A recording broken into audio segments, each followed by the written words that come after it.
Oui, j'aimerais peut-être revenir à un certain nombre de chiffres et sur la question de la fragilité. J'aimerais ajouter à ce qu'a dit Lionel l'évocation d'un livre écrit par un économiste américain, Stephen Radelet, Emerging Africa, un livre qui se concentre sur les 17 pays du continent qui ont bénéficié d'une croissance annuelle par habitant de plus de 4% au cours des dernières années. Il y a 17 pays qui ont bénéficié de cette croissance très rapide et l'Afrique du Sud n'en fait pas partie, les grands pouvoirs du continent n'en font pas partie. Et ça représente 200 millions de personnes. Et au sein de ces pays, nous avons des histoires qui sont passées pratiquement inaperçues dans le monde. Et je voudrais faire référence à ce qu'a dit Lionel. Il y a une perception fausse de l'Afrique dans les pays de l'OCDE, par exemple la Mozambique, avec un immense couteau de croissance au cours des 25 dernières années. Donc nous avons toute une série d'événements qui ont complètement refaçonné le paysage économique et même physique de ces pays. Ces schémas de croissance vont continuer malgré les instabilités politiques et malgré les grands chocs environnementaux qui peuvent continuer à affecter le continent pendant des dizaines d'années encore. Et ce schéma de croissance va changer le monde. Projetons-nous 30 ans dans l'avenir. L'Afrique représentera en termes démographiques 2 fois la Chine d'aujourd'hui, avec 500 millions de personnes en Afrique subsaharienne qui bénéficieront d'un niveau de vie de la classe moyenne selon les standards d'aujourd'hui. Et en même temps, il y aura 1 milliard de personnes qui vivront avec moins de 2 dollars de revenus par jour.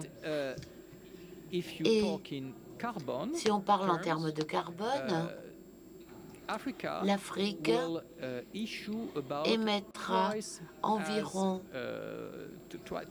2 fois autant de tonnes de carbone que la Chine d'aujourd'hui. Et je pense que ce genre de chiffre illustre la contribution que l'Afrique va apporter au monde, mais également les problèmes que l'Afrique va apporter au monde. Et je terminerai rapidement.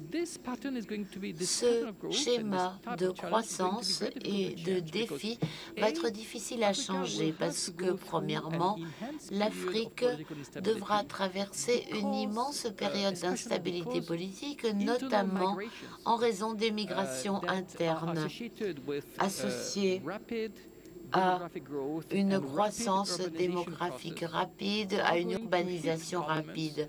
Et cela va frapper la vie des communautés, ça va affecter la démocratie et ça va créer beaucoup d'instabilité. Deuxièmement, la lutte pour la terre qui aura lieu partout sur le continent, la lutte autour des ressources naturelles, la lutte contre les inégalités et la lutte pour refaçonner les communautés, tout cela aura un impact énorme. Et malgré tous ces facteurs, je parie que l'ampleur du développement démographique sans précédent dans l'histoire humaine,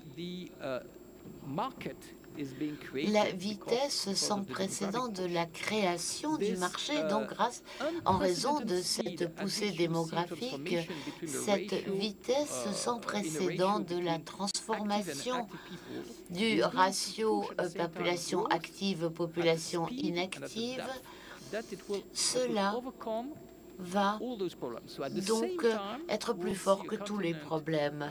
Et nous aurons un continent qui subira des problèmes politiques, des problèmes environnementaux, mais qui en même temps connaîtra une croissance puissante. Oui, c'est ça.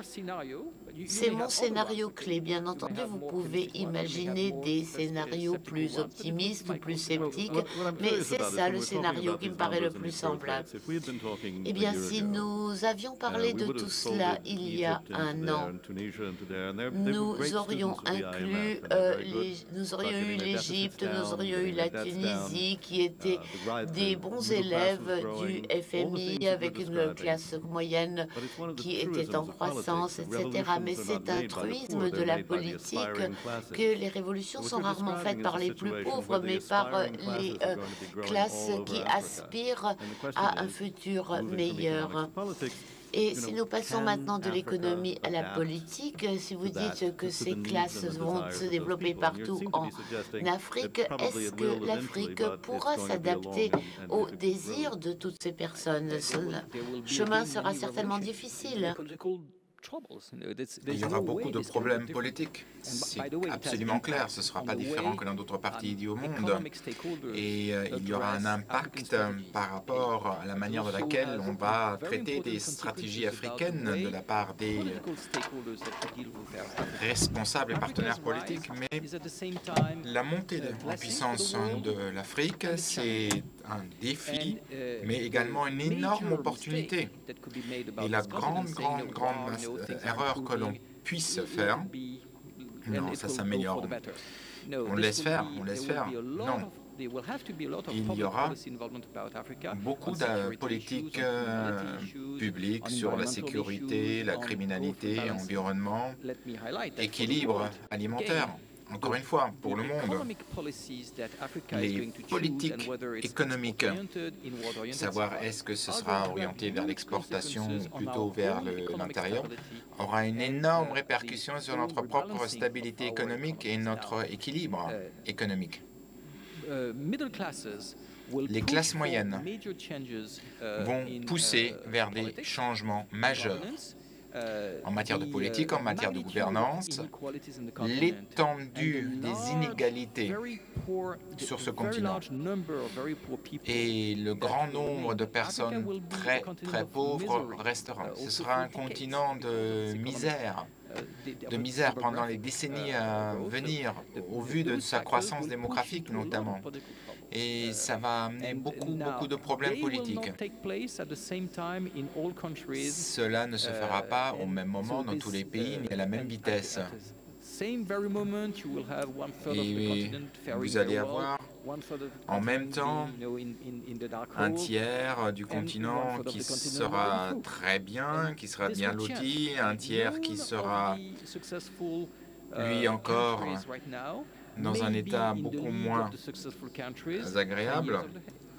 Mais d'ici 10 ans, on aura une situation où ce seront des États à succès et prendront de plus en plus les places des États à succès.